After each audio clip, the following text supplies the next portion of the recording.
The glass shattered before David even registered he'd knocked it off the counter. Claire stood across from him in the kitchen, arms crossed, papers already sitting between them like a landmine. "I want a divorce," she said. No preamble. No warning shot. Just 11 years of marriage collapsing into 4 words while a wine glass bled red across the tile floor.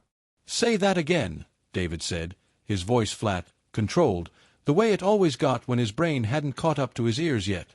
"I want a divorce, David. I've already talked to a lawyer." He looked down at the papers. His name. Her name. A case number. This wasn't a threat. This wasn't a fight that had gotten out of hand. This was already in motion before she'd said a single word to him. "Is there someone else?" he asked, and he hated himself for asking it, hated how small and predictable the question sounded coming out of his mouth. But he needed to know. Claire's jaw tightened. She didn't answer right away, which was answer enough. "His name is Marcus," she finally said. "And before you say anything, this isn't why I'm leaving. I was already unhappy before him." David laughed. Not because anything was funny. Because his chest felt like it was folding in on itself, and laughing was the only thing keeping him upright. "Marcus," he repeated. "Great. Wonderful. How long?"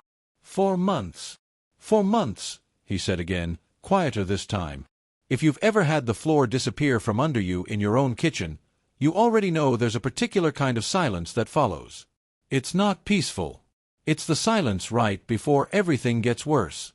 And it was about to get so much worse than Claire could have possibly imagined, because David wasn't just a husband standing in a kitchen holding divorce papers. David was, quietly, invisibly, the majority owner of Halston Reeves Group, the marketing firm Claire had transferred into 6 months earlier. The same firm where, 3 months ago, they'd hired a new senior strategist named Marcus Whitfield. Claire had no idea. Nobody at Halston Reeves knew. David had bought controlling interest through a holding company 2 years earlier, kept his name off every public document, stayed a ghost in his own company because he liked building things quietly, without ego, without his employees treating him differently. It had never mattered before. Now it was about to matter more than anything ever had. He didn't say any of this to Claire. He just stood there, nodding slowly, swallowing something bitter and enormous, and said, "Okay." "Okay," Claire repeated, thrown off by how calm he suddenly seemed. "Okay," David said again.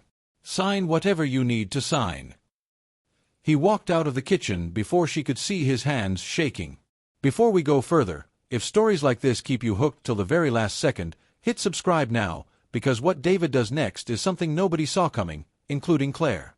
That night, David didn't sleep. He sat in his home office, laptop open, staring at an employee directory he technically had access to but rarely ever used. Marcus Whitfield. Senior Strategist, Client Accounts Division. Hired 3 months ago. Reporting directly to Claire's department head. David's fingers hovered over the keyboard. He could end this in 5 minutes. 1 email to HR. 1 phone call to the board. Marcus gone by Friday, no explanation needed, no questions asked, because David owned 61% of the company and could do whatever he wanted with it. He almost did it. His finger actually touched the trackpad, cursor hovering over Compose Message, and for nearly 10 full minutes he sat frozen between the man he used to be and the man rage was daring him to become. Then he closed the laptop. Not because he'd forgiven anything. Not because he was suddenly noble. But because some small, stubborn part of him refused to become the kind of person who used power as a weapon in his own marriage's collapse. If he was going to lose Claire, he wasn't going to lose himself in the process too. But that didn't mean he was done. It meant he was going to do this differently, and much, much more carefully. If you want to see exactly what David does next, stay tuned, subscribe, like, and leave a comment, because the moment he picks up the phone the next morning, everything changes. Previously, David had just found out his wife Claire was leaving him for a man named Marcus, only to discover that Marcus worked for him at the company David secretly owned. He'd chosen not to fire Marcus out of spite. Instead, he decided to find out exactly what he was really dealing with. The next morning, David called his assistant, Priya, the only person at Halston Reeves who knew who he actually was. "I need everything you have on Marcus Whitfield," he said. "Performance reviews. Expense reports. Anything flagged in the last 90 days? Can I ask why? Priya said carefully. You can ask. I'm not going to answer yet. By that afternoon, a file sat in his inbox. He almost didn't open it. Then he did, and the first thing he noticed made his stomach turn in a way jealousy alone never could have. Marcus had submitted 3 expense reports in the last 2 months for client dinners that didn't match any actual client meetings on the calendar. 2 of those dinners were at restaurants within walking distance of Claire's old apartment, the one she'd used before they got married, the one she still, David now realized, kept the lease on without telling him. His hands went cold. This wasn't about jealousy anymore. This was something else entirely. He called Claire that evening. Kept his voice steady, casual, almost too casual. Hey, can we talk? Not about us. About something else. What is it? Claire asked, guarded. Does Marcus know I own Halston Reeves? Silence. Long enough that David could hear his own heartbeat in his ears. What are you talking about? Claire finally said. I own the company you work for, Claire. 61%. Have for 2 years. Marcus works for me. Has for 3 months. Did you know that? No, Claire said, and for the first time in this entire nightmare, David heard something crack in her voice. Not guilt. Fear. David, I swear, I had no idea. I believe you, David said. But I need to ask you something else, and I need you to be honest with me. Has Marcus ever asked you about the company? About leadership? About who's really in charge upstairs? Another silence. Longer this time. Yes, Claire admitted. A few times. I thought he was just curious. Ambitious, you know? He's new, he wants to understand the structure. Claire. David's voice dropped. I found expense reports. Client dinners that never happened. At restaurants near your old apartment. The one you never gave up the lease on. The line went dead silent for so long David thought the call had dropped. I can explain the apartment, Claire whispered. I'm not asking about the apartment right now, David said, and for the first time that night, his voice actually shook. I'm asking you to open your eyes about the guy you're leaving me for. Because either he's using company resources to impress you, or he's using you to get closer to something bigger. And I don't think it's you, Claire. I don't think it was ever just you. If your stomach just dropped reading that the way David's did in real time, drop a comment right now telling me what you think Marcus is actually after, because you are not ready for what comes next. And if you haven't already, subscribe now so part 3 lands straight in your feed. Claire showed up at David's office 2 days later. Not the house. The office, Halston Reeves, 12th floor, a building she'd walked into every day for 6 months without knowing her own husband held the keys to the kingdom. She looked different. Not glowing the way people look when they're happy in something new. Tired. Rattled. I confronted him, she said, sitting across from David's desk like a stranger negotiating terms. Marcus. I asked him if he knew about you. And he didn't deny it right away. That's how I knew. Her voice cracked. He said it wasn't a big deal. That he'd figured it out early on, but didn't think it changed anything between us. David leaned back slowly. Did he ask you for anything? Introductions, meetings, access, anything at all? Claire's silence answered before her words did. He asked me last month if I could get him 15 minutes with ownership. He said it would be huge for his career. I told him I didn't know anyone like that. Her hands were shaking now. David, I swear I didn't know it was you he meant. I know, David said quietly. And he meant it. Whatever else was true, whatever pain sat underneath all of this, he believed her on that. So what happens now?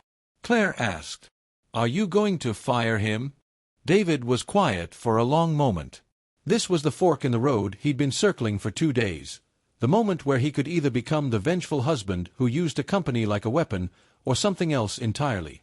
Previously, Claire found out David secretly owned the company Marcus worked for and confronted Marcus directly, only to realize he already knew and didn't care. Now David has to decide what happens next, and whether he'll use his power or rise above it. No, David finally said. Not because of us. If I fire him over you, I'm just as bad as he is, using power to settle something personal. But the expense reports are real. Falsified client dinners are a fireable offense with or without you in the picture. HR will handle that on its own merits, not mine. I'm not even going to be in the room. Claire stared at him like she was seeing someone she didn't fully recognize. You're being fair about this. Why? Because somebody in this whole mess should be, David said. It's clearly not going to be Marcus. 3 days later, HR opened a formal review into Marcus Whitfield's expense reports, flagged not by David, but by Priya, following standard audit procedure, exactly as David had insisted. Marcus was suspended pending investigation. And in the middle of that suspension, something else came out that even David hadn't expected. Marcus wasn't just angling for a meeting with ownership. He'd been quietly applying to a director-level position at Halston Reeves' biggest competitor. Using confidential client strategy documents he'd pulled from Claire's own shared drive access to make himself look valuable in interviews. Documents Claire had trusted him with. Documents that were now sitting in a legal file with her name attached to the access logs. Claire found out the same day David did. She called him, sobbing, terrified she was about to lose her job over someone else's decisions. David, please, I didn't give him permission to take anything, I didn't know. Claire. Breathe. David's voice was calm in a way that surprised even him. I already talked to legal. Your access logs show standard shared folder permissions, not deliberate distribution. You're not the one under investigation. He is. Why are you helping me? Claire asked, voice raw. I asked you for a divorce. I was with someone else. Why are you still? Why do you even care what happens to me right now? David sat with that question longer than he expected to. Because somewhere in the middle of all this, he finally said, I realized protecting you and staying married to you were never actually the same thing. I can still care what happens to you, Claire, even if we're done. That's not weakness. That's just love that doesn't need a marriage certificate to still be real. Claire didn't say anything for a long time. When she finally spoke, her voice was barely a whisper. I don't think he ever loved me, David. I think I was a door he was trying to walk through. I know, David said gently. I'm sorry you found that out this way. Marcus was terminated 11 days later, not by David's hand, not by David's decision, but by an HR committee reviewing a clean paper trail of falsified expenses and unauthorized document sharing. David wasn't in the meeting. He didn't need to be. He'd made sure of that from the very first day, because he understood something Marcus never did. Real power isn't proven by how hard you swing it. It's proven by how carefully you choose not to. Claire moved out 3 weeks later. The divorce still went through. David never tried to stop it, never used what he knew as leverage to win her back, never made her feel guilty for a decision she'd already made before Marcus, before any of this. Some things, once said out loud in a kitchen with a broken wine glass on the floor, can't simply be unsaid. But something else happened in the months that followed. Claire started reaching out, not about custody of anything, not about legal logistics, but small things. A memory. A question about how he was doing. An apology, eventually, one that didn't try to explain anything away, just sat honestly in what it was. I keep thinking about what you said, she told him one evening, months later. Over coffee neither of them had planned on turning into an hour-long conversation. About caring for someone without needing to be married to them. Yeah, David said. I don't think I knew what real respect looked like until I watched you refuse to use it against me when you had every reason to. David didn't say anything. He didn't need to. Some silences, unlike the one in that kitchen months ago, aren't landmines. Some of them are just two people finally being honest in the same room. Nobody expected this story to end with David still checking in on Claire's promotions 18 months later. Nobody expected Claire to be the one who eventually told him, quietly, that she wasn't sure divorce had been the right decision after all. Not because Marcus was gone, but because she'd finally understood what she'd walked away from. And nobody, least of all Claire, expected that the man who owned the company that hired her new boyfriend would be the same man who refused to destroy him out of spite, and in doing so, showed her exactly what she'd lost. If this story hit you the way it hit me writing it, do 3 things right now before you go anywhere. Hit that subscribe button so you never miss a story like this one again. Drop a comment telling me whether you think David and Claire ever find their way back to each other, and give this video a like if you believe real power is knowing when not to use it.